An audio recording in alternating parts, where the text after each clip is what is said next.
Welcome, listener. Tonight we bring you a tale from the casebook of Mr. Sherlock Holmes, The Adventure of the Speckled Band. First published in 1892 in the Strand magazine, this is among the earliest and most celebrated of the Holmes stories, a locked room mystery whose solution, when it comes, is as deadly as it is ingenious. The Adventure of the Speckled Band. Arthur Conan Doyle. On glancing over my notes of the 70-odd cases in which I have, during the last 8 years, studied the methods of my friend Sherlock Holmes, I find many tragic, some comic, a large number merely strange, but none commonplace. For, working as he did rather for the love of his art than for the acquirement of wealth, he refused to associate himself with any investigation which did not tend towards the unusual, and even the fantastic. Of all these varied cases, however, I cannot recall any which presented more singular features than that which was associated with the well-known Surrey family of the Roylotts of Stoke Moran. The events in question occurred in the early days of my association with Holmes, when we were sharing rooms as bachelors in Baker Street. It is possible that I might have placed them upon record before, but a promise of secrecy was made at the time, from which I have only been freed during the last month by the untimely death of the lady to whom the pledge was given. It is perhaps as well that the facts should now come to light, for I have reasons to know that there are widespread rumors as to the death of Dr. Grimesby Roylott, which tend to make the matter even more terrible than the truth. It was early in April in the year 83 that I woke one morning to find Sherlock Holmes standing, fully dressed, by the side of my bed. He was a late riser, as a rule, and as the clock on the mantelpiece showed me that it was only 7:15, I blinked up at him in some surprise, and perhaps just a little resentment, for I was myself regular in my habits. "Very sorry to knock you up, Watson," said he, "but it's the common lot this morning. Mrs. Hudson has been knocked up, she retorted upon me, and I on you." "What is it then? A fire?" "No, a client. It seems that a young lady has arrived in a considerable state of excitement, who insists upon seeing me. She is waiting now in the sitting-room. Now, when young ladies wander about the metropolis at this hour of the morning, and knock sleepy people up out of their beds, I presume that it is something very pressing which they have to communicate. Should it prove to be an interesting case, you would, I am sure, wish to follow it from the outset. I thought, at any rate, that I should call you and give you the chance." My dear fellow, I would not miss it for anything. I had no keener pleasure than in following Holmes in his professional investigations, and in admiring the rapid deductions, as swift as intuitions, and yet always founded on a logical basis, with which he unraveled the problems which were submitted to him. I rapidly threw on my clothes, and was ready in a few minutes to accompany my friend down to the sitting-room. A lady dressed in black and heavily veiled, who had been sitting in the window, rose as we entered. "Good morning, madam," said Holmes cheerily. "My name is Sherlock Holmes. This is my intimate friend and associate, Dr. Watson, before whom you can speak as freely as before myself. Ha! I am glad to see that Mrs. Hudson has had the good sense to light the fire. Pray draw up to it, and I shall order you a cup of hot coffee, for I observe that you are shivering." "It is not cold which makes me shiver," said the woman in a low voice, changing her seat as requested. "What then?" "It is fear, Mr. Holmes. It is terror." She raised her veil as she spoke, and we could see that she was indeed in a pitiable state of agitation, her face all drawn and grey, with restless, frightened eyes, like those of some hunted animal. Her features and figure were those of a woman of 30, but her hair was shot with premature grey, and her expression was weary and haggard. Sherlock Holmes ran her over with one of his quick, all-comprehensive glances. "You must not fear," said he soothingly, bending forward and patting her forearm. "We shall soon set matters right, I have no doubt. You have come in by train. This morning, I see. You know me, then? No, but I observed the second half of a return ticket in the palm of your left glove. You must have started early, and yet you had a good drive in a dog-cart along heavy roads before you reached the station. The lady gave a violent start and stared in bewilderment at my companion.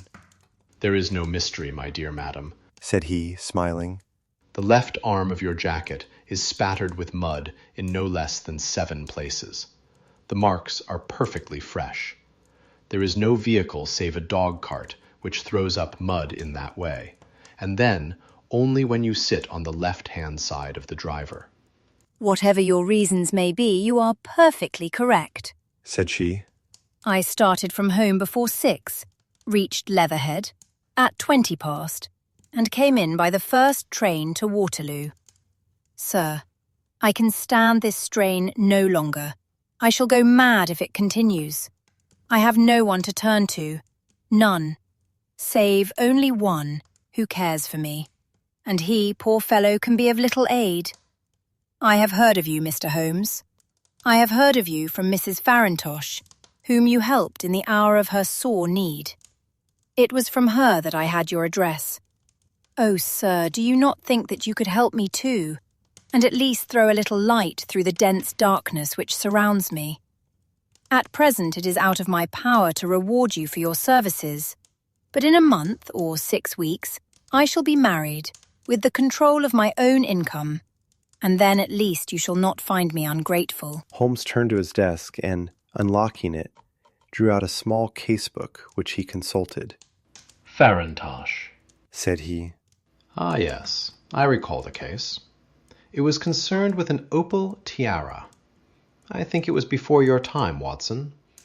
I can only say, madam, that I shall be happy to devote the same care to your case as I did to that of your friend. As to reward, my profession is its own reward.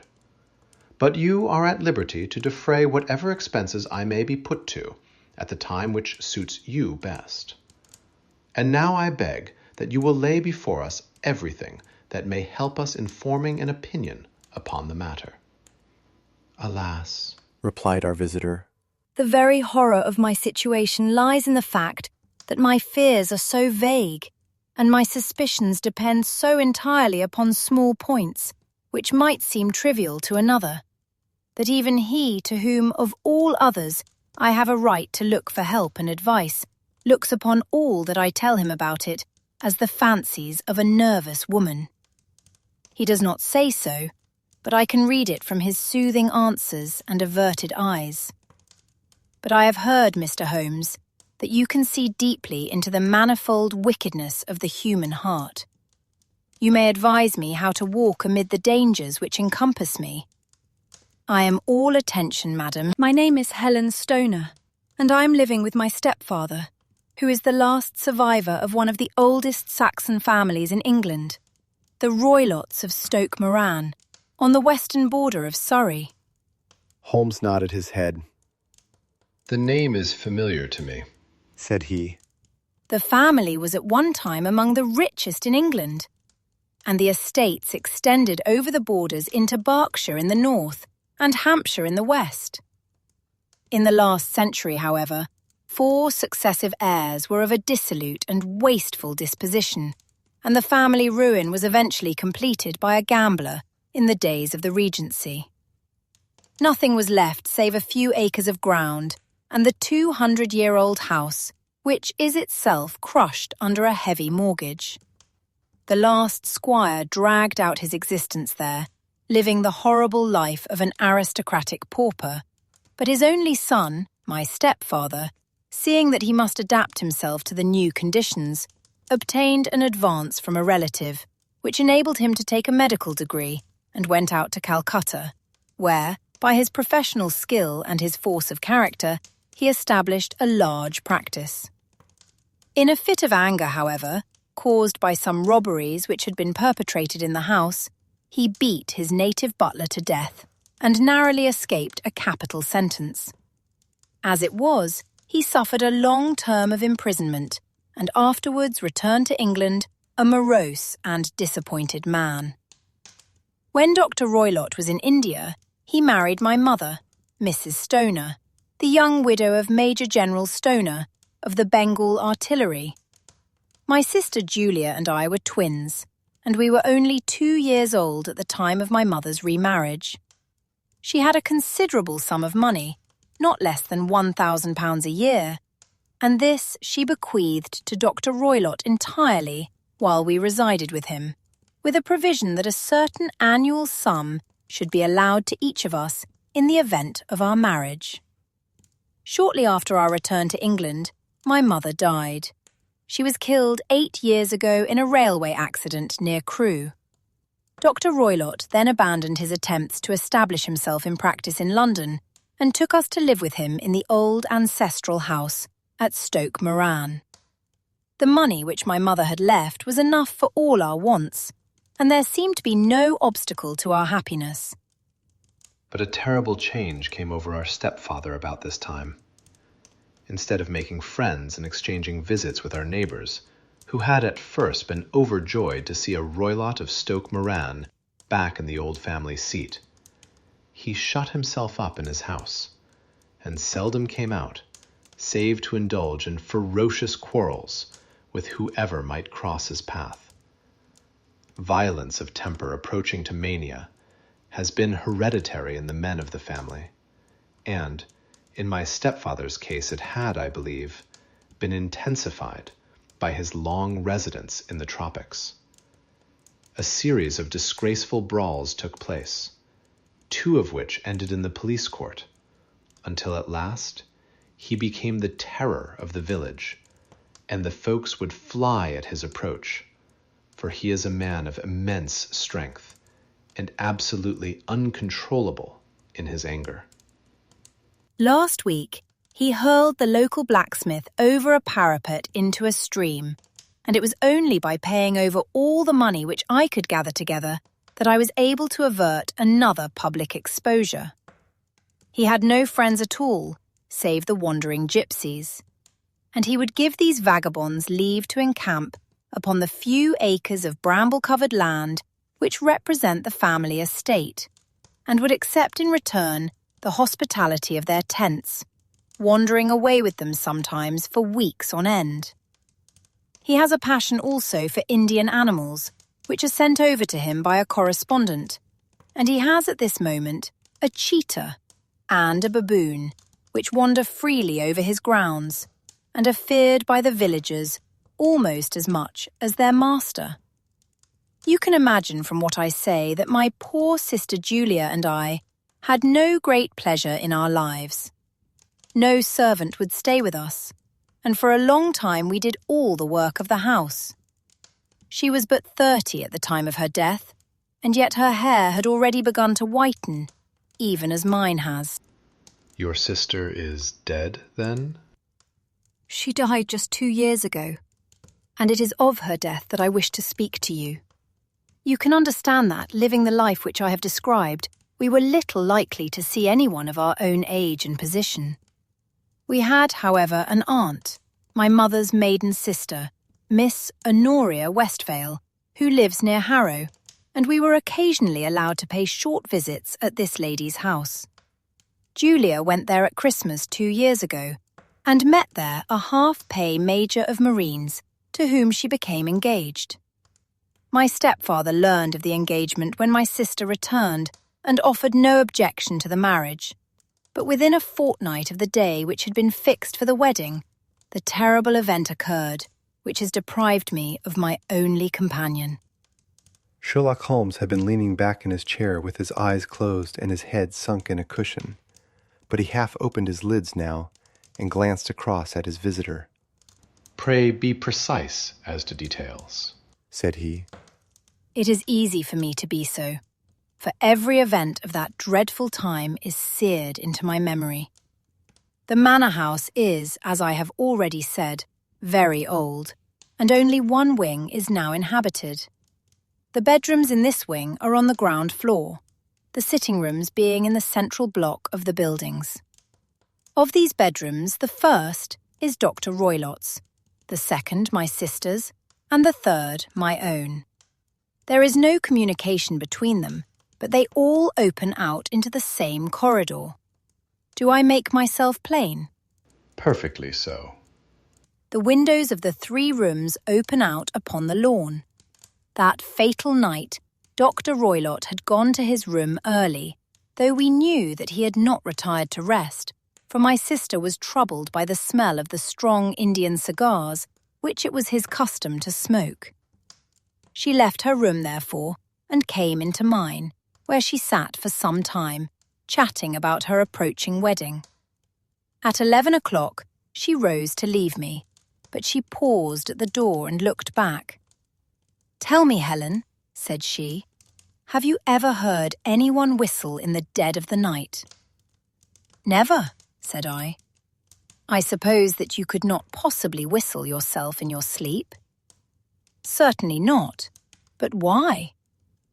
"Because during the last few nights, I have always about 3 in the morning heard a low, clear whistle. I am a light sleeper, and it has awakened me. I cannot tell where it came from. Perhaps from the next room, perhaps from the lawn. I thought that I would just ask you whether you had heard it." "No, I have not. It must be those wretched gypsies in the plantation." "Very likely. And yet, if it were on the lawn, I wonder that you did not hear it also." "Ah, but I sleep more heavily than you." "Well, it is of no great consequence at any rate." She smiled back at me, closed my door, and a few moments later I heard her key turn in the lock. Indeed, said Holmes. Was it your custom always to lock yourselves in at night? "Always." And why? "I think that I mentioned to you that the doctor kept a cheetah and a baboon. We had no feeling of security unless our doors were locked." Quite so. Pray proceed with your statement. I could not sleep that night. A vague feeling of impending misfortune impressed me. My sister and I, you will recollect, were twins, and you know how subtle are the links which bind 2 souls which are so closely allied. It was a wild night. The wind was howling outside, and the rain was beating and splashing against the windows. Suddenly, amid all the hubbub of the gale, there burst forth the wild scream of a terrified woman. I knew that it was my sister's voice.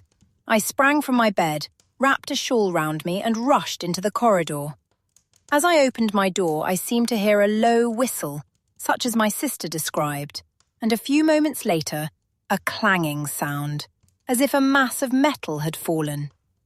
As I ran down the passage, my sister's door was unlocked and revolved slowly upon its hinges. I stared at it, horror-stricken, not knowing what was about to issue from it.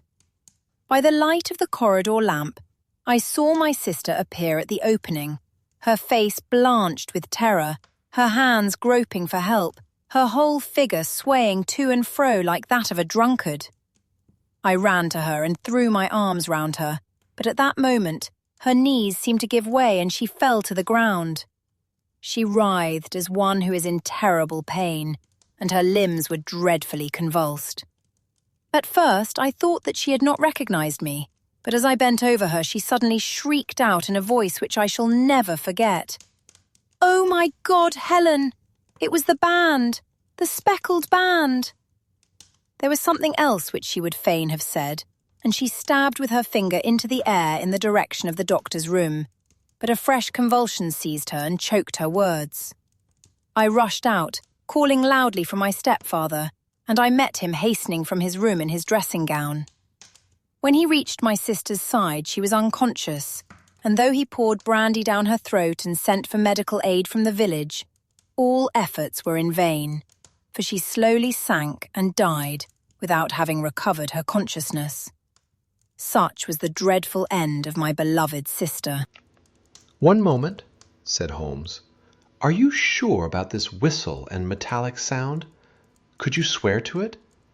That was what the county coroner asked me at the inquiry.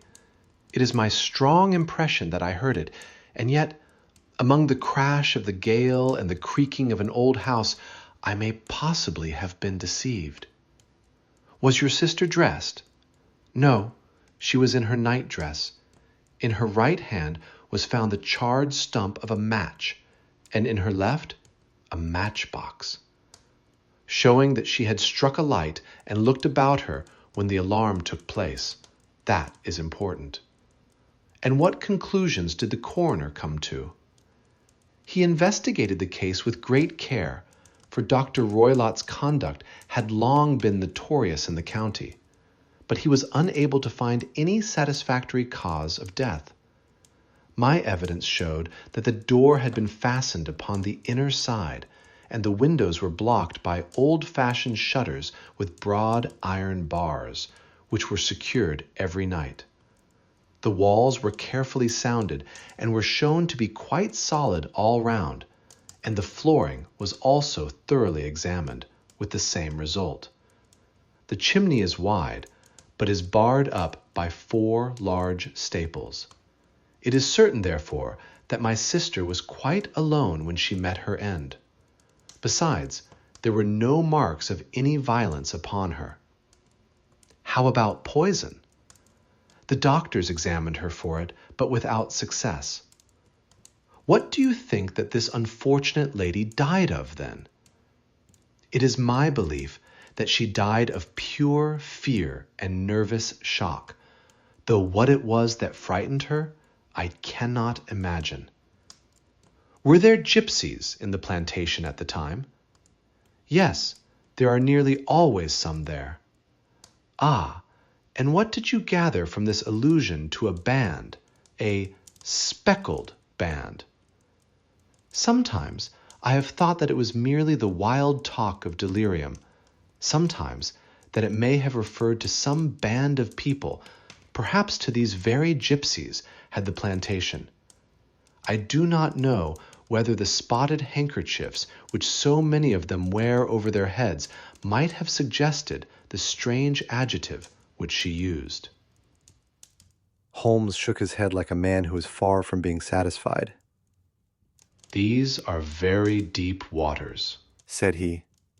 "Pray go on with your narrative." 2 years have passed since then, and my life has been, until lately, lonelier than ever. A month ago, however, a dear friend, whom I have known for many years, has done me the honour to ask my hand in marriage. His name is Armitage, Percy Armitage, the second son of Mr. Armitage, of Cranewater, near Reading. My stepfather has offered no opposition to the match, and we are to be married in the course of the spring. 2 days ago, some repairs were started in the west wing of the building, and my bedroom wall has been pierced, so that I have had to move into the chamber in which my sister died, and to sleep in the very bed in which she slept. Imagine, then, my thrill of terror when last night, as I lay awake, thinking over her terrible fate, I suddenly heard, in the silence of the night, the low whistle, which had been the herald of her own death. I sprang up and lit the lamp, but nothing was to be seen in the room. I was too shaken to go to bed again, however, so I dressed, and as soon as it was daylight, I slipped down, got a dog-cart at the Crown Inn, which is opposite, and drove to Leatherhead, from whence I have come on this morning with the one object of seeing you and asking your advice. "You have done wisely," said my friend. "But have you told me all?" Yes, all. Miss Roylott, you have not. You are screening your stepfather. "Why, what do you mean?" For answer, Holmes pushed back the frill of black lace which fringed the hand that lay upon our visitor's knee. 5 little livid spots, the marks of 4 fingers and a thumb, were printed upon the white wrist. You have been cruelly used, said Holmes. The lady colored deeply and covered over her injured wrist. "He is a hard man," she said. And perhaps he hardly knows his own strength.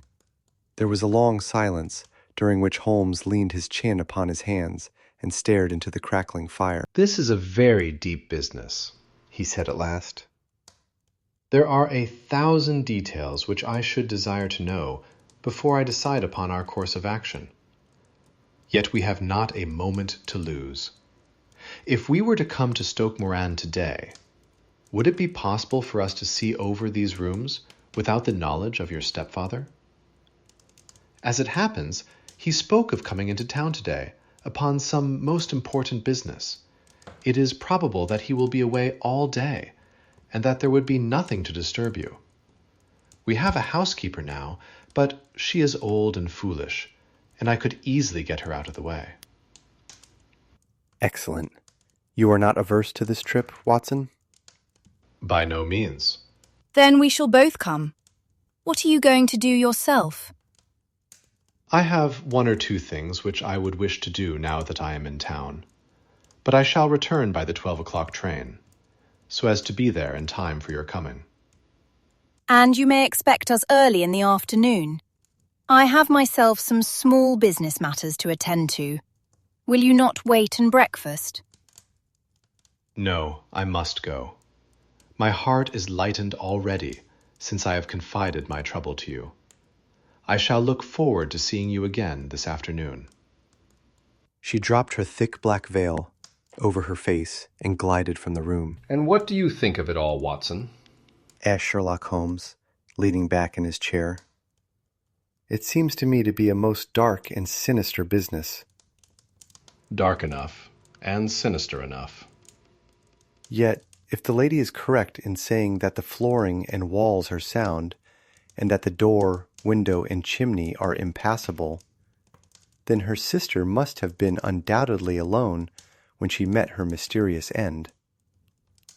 What becomes, then, of these nocturnal whistles, and what of the very peculiar words of the dying woman? I cannot think. When you combine the ideas of whistles at night, the presence of a band of gypsies who are on intimate terms with this old doctor, the fact that we have every reason to believe that the doctor has an interest in preventing his stepdaughter's marriage, the dying allusion to a band, and, finally, the fact that Miss Helen Stoner heard a metallic clang which might have been caused by one of those metal bars that secured the shutters falling back into its place, I think that there is good ground to think that the mystery may be cleared along those lines. But what, then, did the gypsies do? I cannot imagine. I see many objections to any such theory. And so do I. It is precisely for that reason that we are going to Stoke Moran this day. I want to see whether the objections are fatal, or if they may be explained away. But what in the name of the devil? The ejaculation had been drawn from my companion by the fact that our door had been suddenly dashed open, and that a huge man had framed himself in the aperture. His costume was a peculiar mixture of the professional and of the agricultural, having a black top hat, a long frock coat, and a pair of high gaiters, with a hunting crop swinging in his hand. So tall was he that his hat actually brushed the crossbar of the doorway, and his breadth seemed to span it across from side to side. A large face, seared with 1,000 wrinkles, burned yellow with the sun, and marked with every evil passion, was turned from one to the other of us, while his deep-set, bile-shot eyes and his high, thin, fleshless nose gave him somewhat the resemblance to a fierce old bird of prey. "Which of you is Holmes?" asked this apparition. My name, sir, but you have the advantage of me, said my companion quietly. "I am Dr. Grimesby Roylott of Stoke Moran." Indeed, doctor, said Holmes blandly. Pray, take a seat. I will do nothing of the kind. My stepdaughter has been here. I have traced her. What has she been saying to you? It is a little cold for the time of the year, said Holmes. What has she been saying to you? Screamed the old man furiously. But I have heard that the crocuses promise well. continued my companion imperturbably. "Ha! You put me off, do you?"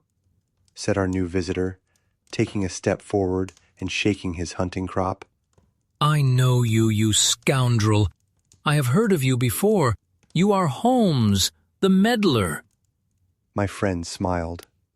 Holmes, the busybody. His smile broadened. Holmes, the Scotland Yard Jack in office. Holmes chuckled heartily. "Your conversation is most entertaining," said he. When you go out, close the door, for there is a decided draught. I will go when I have said my say. Don't you dare to meddle with my affairs. I know that Miss Stoner has been here. I traced her. I am a dangerous man to fall foul of. See here." He stepped swiftly forward, seized the poker, and bent it into a curve with his huge brown hands. See that you keep yourself out of my grip. He snarled, and hurling the twisted poker into the fireplace, he strode out of the room. "He seems a very amiable person," said Holmes, laughing. I am not quite so bulky, but if he had remained, I might have shown him that my grip was not much more feeble than his own. As he spoke, he picked up the steel poker and, with a sudden effort, straightened it out again. Fancy his having the insolence to confound me with the official detective force. This incident gives zest to our investigation, however, and I only trust that our little friend will not suffer from her imprudence in allowing this brute to trace her. And now, Watson, we shall order breakfast, and afterwards I shall walk down to Doctors' Commons, where I hope to get some data which may help us in this matter. It was nearly 1 o'clock when Sherlock Holmes returned from his excursion. He held in his hand a sheet of blue paper, scrawled over with notes and figures. I have seen the will of the deceased wife, said he. To determine its exact meaning, I have been obliged to work out the present prices of the investments with which it is concerned. The total income, which at the time of the wife's death was little short of £1,100, is now, through the fall in agricultural prices, not more than £750. Each daughter can claim an income of £250 in case of marriage. It is evident, therefore, that if both girls had married, this beauty would have had a mere pittance, while even one of them would cripple him to a very serious extent. My morning's work has not been wasted, since it has proved that he has the very strongest motives for standing in the way of anything of the sort. And now, Watson, this is too serious for dawdling, especially as the old man is aware that we are interesting ourselves in his affairs. So if you are ready, we shall call a cab and drive to Waterloo.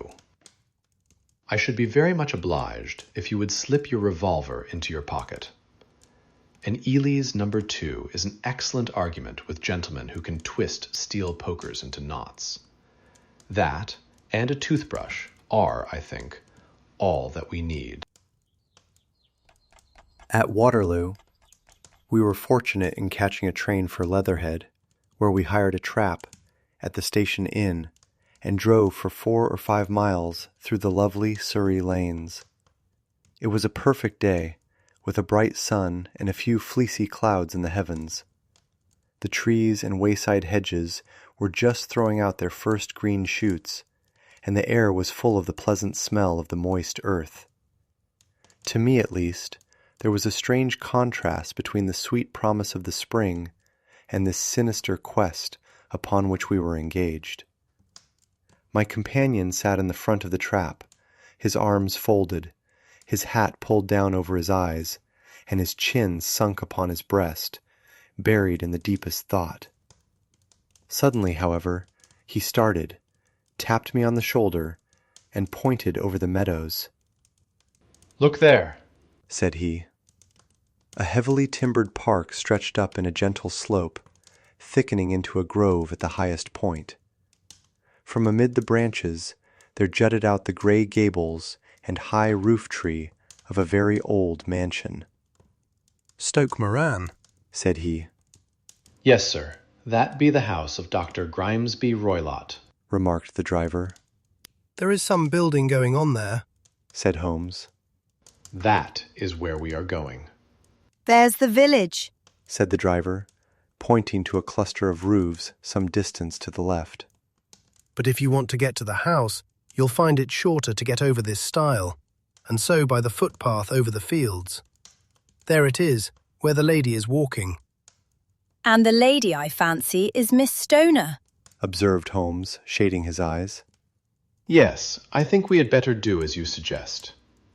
We got off, paid our fare, and the trap rattled back on its way to Leatherhead. I thought it as well, said Holmes as we climbed the stile. That this fellow should think we had come here as architects, or on some definite business. It may stop his gossip. Good afternoon, Miss Stoner. You see that we have been as good as our word. Our client of the morning had hurried forward to meet us, with a face which spoke her joy. I have been waiting so eagerly for you, She cried, shaking hands with us warmly. All has turned out splendidly. Dr. Roylott has gone to town, and it is unlikely that he will be back before evening. We have had the pleasure of making the doctor's acquaintance, said Holmes, and in a few words he sketched out what had occurred. Miss Stoner turned white to the lips as she listened. Good heavens! She cried. He has followed me then. So it appears. He is so cunning that I never know when I am safe from him. What will he say when he returns? He must guard himself, for he may find that there is someone more cunning than himself upon his track. You must lock yourself up from him tonight. If he is violent, we shall take you away to your aunt's at Harrow. Now, we must make the best use of our time, so kindly take us at once to the rooms which we are to examine. The building was of gray, lichen-blotched stone, with a high central portion and two curving wings, like the claws of a crab, thrown out on each side. In one of these wings the windows were broken and blocked with wooden boards, while the roof was partly caved in, a picture of ruin. The central portion was in little better repair, but the right-hand block was comparatively modern, and the blinds in the windows, with the blue smoke curling up from the chimneys, showed that this was where the family resided. Some scaffolding had been erected against the end wall, and the stonework had been broken into, but there were no signs of any workmen at the moment of our visit. Holmes walked slowly up and down the ill-trimmed lawn and examined with deep attention the outsides of the windows. This, I take it, belongs to the room in which you used to sleep, the center one to your sister's, and the one next to the main building to Dr. Roylott's chamber? Exactly so. But I am now sleeping in the middle one. Pending the alterations, as I understand. By the way, there does not seem to be any very pressing need for repairs at that end wall. There were none. I believe that it was an excuse to move me from my room. Ah, that is suggestive. Now, on the other side of this narrow wing runs the corridor from which these three rooms open. There are windows in it, of course. Yes, but very small ones. Too narrow for anyone to pass through. As you both locked your doors at night, your rooms were unapproachable from that side. Now, would you have the kindness to go into your room and bar your shutters? Miss Stoner did so, and Holmes, after a careful examination through the open window, endeavored in every way to force the shutter open, but without success. There was no slit through which a knife could be passed to raise the bar. Then, with his lens, he tested the hinges, but they were of solid iron, built firmly into the massive masonry. Said he, scratching his chin in some perplexity. My theory certainly presents some difficulties. No one could pass these shutters if they were bolted. Well, we shall see if the inside throws any light upon the matter. A small side door led into the whitewashed corridor from which the three bedrooms opened. Holmes refused to examine the third chamber, so we passed at once to the second, that in which Miss Stoner was now sleeping, and in which her sister had met with her fate. It was a homely little room, with a low ceiling and a gaping fireplace, after the fashion of old country houses. A brown chest of drawers stood in one corner, a narrow white counterpaned bed in another, and a dressing table on the left-hand side of the window. These articles, with two small wickerwork chairs, made up all the furniture in the room, save for a square of Wilton carpet in the center. The boards round and the paneling of the walls were of brown, worm-eaten oak, so old and discolored that it may have dated from the original building of the house. Holmes drew one of the chairs into a corner and sat silent, while his eyes traveled round and up and down, taking in every detail of the apartment. Where does that bell communicate with? He asked at last, pointing to a thick bell rope which hung down beside the bed, the tassel actually lying upon the pillow. It goes to the housekeeper's room. It looks newer than the other things? Yes, it was only put there a couple of years ago. Your sister asked for it, I suppose? No, I never heard of her using it. We used always to get what we wanted for ourselves. Indeed, it seemed unnecessary to put so nice a bell pull there. You will excuse me for a few minutes while I satisfy myself as to this floor. He threw himself down upon his face with his lens in his hand and crawled swiftly backward and forward, examining minutely the cracks between the boards. Then he did the same with the woodwork with which the chamber was paneled. Finally, he walked over to the bed and spent some time in staring at it and in running his eye up and down the wall. Finally, he took the bell rope in his hand and gave it a brisk tug. Why, it's a dummy, said he. Won't it ring? No, it is not even attached to a wire. This is very interesting. You can see now that it is fastened to a hook just above where the little opening for the ventilator is. How very absurd. I never noticed that before. Very strange, muttered Holmes, pulling at the rope. There are one or two very singular points about this room. For example, what a fool a builder must be to open a ventilator into another room, when, with the same trouble, he might have communicated with the outside air. That is also quite modern, said the lady. Done about the same time as the bell rope, remarked Holmes. Yes, there were several little changes carried out about that time. They seem to have been of a most interesting character. Dummy bell ropes, and ventilators which do not ventilate. With your permission, Miss Stoner, we shall now carry our researches into the inner apartment. Dr. Grimesby Roylott's chamber was larger than that of his stepdaughter, but was as plainly furnished. A camp bed, a small wooden shelf full of books, mostly of a technical character, an armchair beside the bed, a plain wooden chair against the wall, a round table, and a large iron safe were the principal things which met the eye. Holmes walked slowly round and examined each and all of them with the keenest interest. What's in here? He asked, tapping the safe. My stepfather's business papers. Oh, you have seen inside then? Only once, some years ago. I remember that it was full of papers. There isn't a cat in it, for example? No, what a strange idea. Well, look at this. He took up a small saucer of milk which stood on the top of it. No, we don't keep a cat, but there is a cheetah and a baboon. Ah, yes, of course. Well, a cheetah is just a big cat, and yet a saucer of milk does not go very far in satisfying its wants, I dare say. There is one point which I should wish to determine. He squatted down in front of the wooden chair and examined the seat of it with the greatest attention. Thank you, that is quite settled, said he, rising and putting his lens in his pocket. Hello, here is something interesting. The object which had caught his eye was a small dog lash hung on one corner of the bed.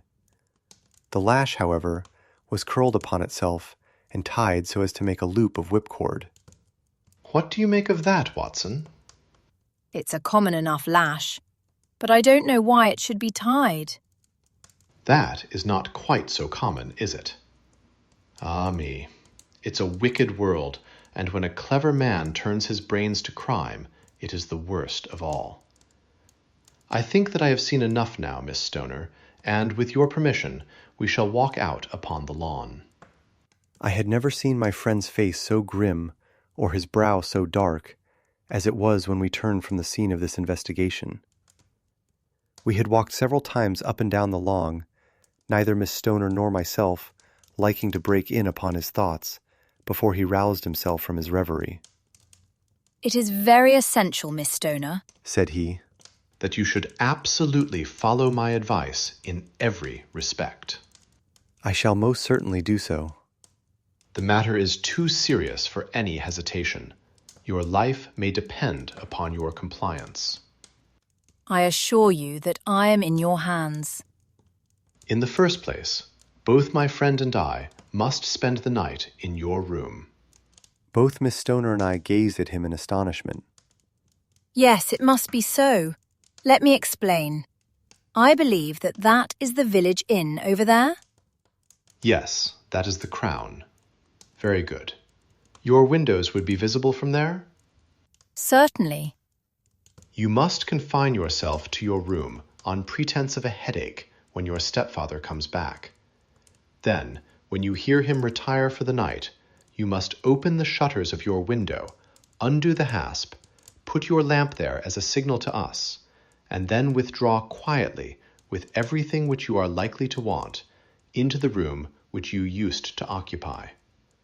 I have no doubt that, in spite of the repairs, you could manage there for one night." "Oh, yes, easily." "The rest you will leave in our hands." "But what will you do?" "We shall spend the night in your room, and we shall investigate the cause of this noise which has disturbed you." "I believe, Mr. Holmes, that you have already made up your mind," said Miss Stoner, laying her hand upon my companion's sleeve. "Perhaps I have." "Then for pity's sake tell me what was the cause of my sister's death." "I should prefer to have clearer proofs before I speak. You can at least tell me whether my own thought is correct, and if she died from some sudden fright." "No, I do not think so. I think that there was probably some more tangible cause. And now, Miss Stoner, we must leave you, for if Dr. Roylott returned and saw us, our journey would be in vain. Goodbye, and be brave, for if you will do what I have told you, you may rest assured that we shall soon drive away the dangers that threaten you." Sherlock Holmes and I had no difficulty in engaging a bedroom and sitting room at the Crown Inn. They were on the upper floor, and from our window we could command a view of the avenue gate and of the inhabited wing of Stoke Moran Manor House. At dusk we saw Dr. Grimesby Roylott drive past, his huge form looming up beside the little figure of the lad who drove him. The boy had some slight difficulty in undoing the heavy iron gates, and we heard the hoarse roar of the doctor's voice, and saw the fury with which he shook his clenched fists at him. The trap drove on, and a few minutes later we saw a sudden light spring up among the trees as the lamp was lit in one of the sitting rooms. "Do you know, Watson," said Holmes as we sat together in the gathering darkness, "I have really some scruples as to taking you tonight. There is a distinct element of danger." "Can I be of assistance?" "Your presence might be invaluable." "Then I shall certainly come." "It is very kind of you." "You speak of danger. You have evidently seen more in these rooms than was visible to me." "No, but I fancy that I may have deduced a little more. I imagine that you saw all that I did." "I saw nothing remarkable save the bell rope, and what purpose that could answer, I confess, is more than I can imagine." "You saw the ventilator, too?" "Yes, but I do not think that it is such a very unusual thing to have a small opening between two rooms. It was so small that a rat could hardly pass through." "I knew that we should find a ventilator before ever we came to Stoke Moran." "My dear Holmes!" "Oh, yes, I did. You remember in her statement she said that her sister could smell Dr. Roylott's cigar. Now, of course, That suggested at once that there must be a communication between the two rooms. It could only be a small one, or it would have been remarked upon at the coroner's inquiry. I deduced a ventilator. But what harm can there be in that? Well, there is at least a curious coincidence of dates. A ventilator is made, a cord is hung, and a lady who sleeps in the bed dies. Does not that strike you? I cannot as yet see any connection. Did you observe anything very peculiar about that bed? No. It was clamped to the floor. Did you ever see a bed fastened like that before? I cannot say that I have. The lady could not move her bed. It must always be in the same relative position to the ventilator and to the rope, or so we may call it, since it was clearly never meant for a bell pull. Holmes, I cried. I seem to see dimly what you are hinting at. We are only just in time to prevent some subtle and horrible crime. Subtle enough and horrible enough. When a doctor does go wrong, he is the first of criminals. He has nerve and he has knowledge. Palmer and Pritchard were among the heads of their profession. This man strikes even deeper, but I think, Watson, that we shall be able to strike deeper still. But we shall have horrors enough before the night is over. For goodness sake, let us have a quiet pipe and turn our minds for a few hours to something more cheerful. About 9 o'clock the light among the trees was extinguished, and all was dark in the direction of the manor house. 2 hours passed slowly away, and then, suddenly, just at the stroke of 11, a single bright light shone out right in front of us. That is our signal, said Holmes, springing to his feet. It comes from the middle window. As we passed out, he exchanged a few words with the landlord, explaining that we were going on a late visit to an acquaintance, and that it was possible that we might spend the night there. A moment later we were out on the dark road, a chill wind blowing in our faces, and one yellow light twinkling in front of us, through the gloom, to guide us on our somber errand. There was little difficulty in entering the grounds, for unrepaired breaches gaped in the old park wall. Making our way among the trees, we reached the lawn, crossed it, and were about to enter through the window, when out from a clump of laurel bushes there darted what seemed to be a hideous and distorted child, who threw itself upon the grass with writhing limbs, and then ran swiftly across the lawn into the darkness. "My God," I whispered, "did you see it?" Holmes was for the moment as startled as I. His hand closed like a vice upon my wrist in his agitation. Then he broke into a low laugh and put his lips to my ear. "It is a nice household," he murmured. "That is the baboon." I had forgotten the strange pets which the doctor affected. There was a cheetah, too. Perhaps we might find it upon our shoulders at any moment. I confess that I felt easier in my mind when, after following Holmes's example and slipping off my shoes, I found myself inside the bedroom. My companion noiselessly closed the shutters, moved the lamp onto the table, and cast his eyes round the room. All was as we had seen it in the daytime. Then, creeping up to me and making a trumpet of his hand, he whispered into my ear, again so gently that it was all that I could do to distinguish the words. "The least sound would be fatal to our plans." I nodded to show that I had heard. "We must sit without light. He would see it through the ventilator." I nodded again. "Do not go asleep. Your very life may depend upon it. Have your pistol ready in case we should need it. I will sit on the side of the bed, and you in that chair." I took out my revolver and laid it on the corner of the table. Holmes had brought up a long, thin cane, and this he placed upon the bed beside him. By it he laid the box of matches and the stump of a candle. Then he turned down the lamp, and we were left in darkness. How shall I ever forget that dreadful vigil? I could not hear a sound, not even the drawing of a breath, and yet I knew that my companion sat open-eyed, within a few feet of me, in the same state of nervous tension in which I was myself. The shutters cut off the least ray of light, and we waited in absolute darkness. From outside came the occasional cry of a night bird, and once, at our very window, a long-drawn cat-like whine, which told us that the cheetah was indeed at liberty. Far away we could hear the deep tones of the parish clock, which boomed out every quarter of an hour. How long they seemed, those quarters! 12 struck, and 1, and 2, and 3, and still we sat waiting silently for whatever might befall. Suddenly there was the momentary gleam of a light up in the direction of the ventilator, which vanished immediately, but was succeeded by a strong smell of burning oil and heated metal. Someone in the next room had lit a dark lantern. I heard a gentle sound of movement, and then all was silent once more, though the smell grew stronger. For half an hour I sat with straining ears. Then suddenly another sound became audible, a very gentle, soothing sound, like that of a small jet of steam, escaping continually from a kettle. The instant that we heard it, Holmes sprang from the bed, struck a match, and lashed furiously with his cane at the bell pull. "You see it, Watson?" he yelled.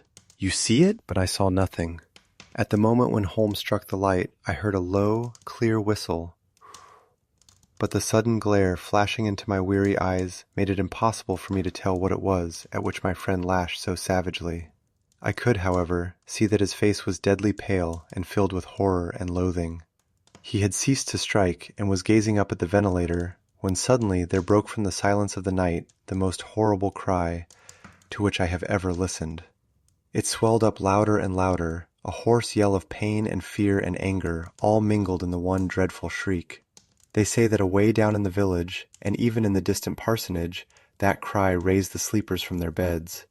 It struck cold to our hearts, and I stood gazing at Holmes, and he at me, until the last echoes of it had died away into the silence from which it rose. "What can it mean?" I gasped. "It means that it is all over," Holmes answered. "And perhaps, after all, it is for the best. Take your pistol, and we will enter Dr. Roylott's room." With a grave face, he lit the lamp and led the way down the corridor.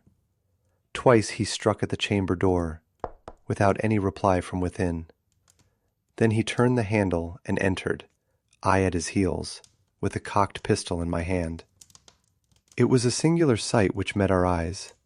On the table stood a dark lantern, with the shutter half open, throwing a brilliant beam of light upon the iron safe, the door of which was ajar. Beside this table, on the wooden chair, sat Dr. Grimesby Roylott, clad in a long grey dressing gown, his bare ankles protruding beneath, and his feet thrust into red, heelless Turkish slippers. Across his lap lay the short stock with the long lash which we had noticed during the day. His chin was cocked upward, and his eyes were fixed in a dreadful, rigid stare at the corner of the ceiling. Round his brow he had a peculiar yellow band, with brownish speckles, which seemed to be bound tightly round his head. As we entered, he made neither sound nor motion. "The band! The speckled band!" whispered Holmes. I took a step forward. In an instant his strange headgear began to move, and there reared itself from among his hair the squat, diamond-shaped head and puffed neck of a loathsome serpent. "It is a swamp adder," cried Holmes.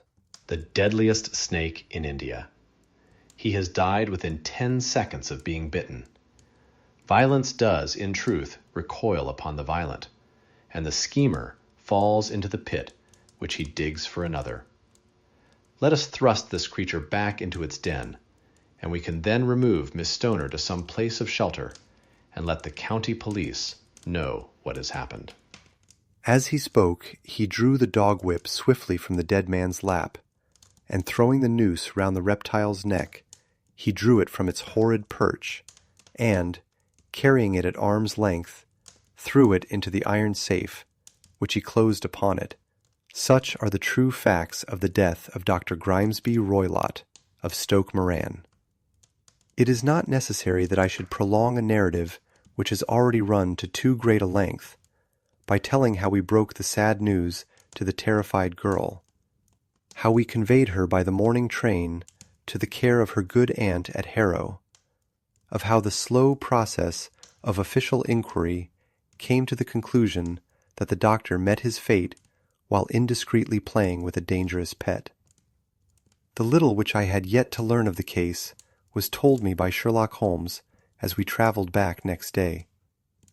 "I had," said he, "come to an entirely erroneous conclusion, which shows, my dear Watson, how dangerous it always is to reason from insufficient data. The presence of the gypsies, and the use of the word band, which was used by the poor girl, no doubt, to explain the appearance which she had caught a hurried glimpse of by the light of her match, were sufficient to put me upon an entirely wrong scent. I can only claim the merit that I instantly reconsidered my position when, however, it became clear to me that whatever danger threatened an occupant of the room could not come either from the window or the door. My attention was speedily drawn, as I have already remarked to you, to this ventilator and to the bell rope which hung down to the bed. The discovery that this was a dummy and that the bed was clamped to the floor instantly gave rise to the suspicion that the rope was there as a bridge for something passing through the hole and coming to the bed. The idea of a snake instantly occurred to me, and when I coupled it with my knowledge that the doctor was furnished with a supply of creatures from India, I felt that I was probably on the right track. The idea of using a form of poison which could not possibly be discovered by any chemical test was just such a one as would occur to a clever and ruthless man who had had an Eastern training. The rapidity with which such a poison would take effect would also, from his point of view, be an advantage. It would be a sharp-eyed coroner, indeed, who could distinguish the two little dark punctures, which would show where the poison fangs had done their work. Then I thought of the whistle. Of course, he must recall the snake before the morning light revealed it to the victim. He had trained it, probably by the use of the milk which we saw, to return to him when summoned. He would put it through this ventilator at the hour that he thought best, with the certainty that it would crawl down the rope and land on the bed. It might or might not bite the occupant. Perhaps she might escape every night for a week, but sooner or later she must fall a victim. I had come to these conclusions before ever I had entered his room. An inspection of his chair showed me that he had been in the habit of standing on it, which of course would be necessary in order that he should reach the ventilator. The sight of the safe, the saucer of milk, and the loop of whipcord were enough to finally dispel any doubts which may have remained. The metallic clang, heard by Miss Stoner, was obviously caused by her stepfather hastily closing the door of his safe upon its terrible occupant. Having once made up my mind, you know the steps which I took in order to put the matter to the proof. I heard the creature hiss, as I have no doubt that you did also, and I instantly lit the light and attacked it, with the result of driving it through the ventilator, and also with the result of causing it to turn upon its master at the other side. Some of the blows of my cane came home and roused its snakish temper, so that it flew upon the first person it saw. In this way, I am, no doubt, indirectly responsible for Dr. Grimesby Roylott's death, and I cannot say that it is likely to weigh very heavily upon my conscience.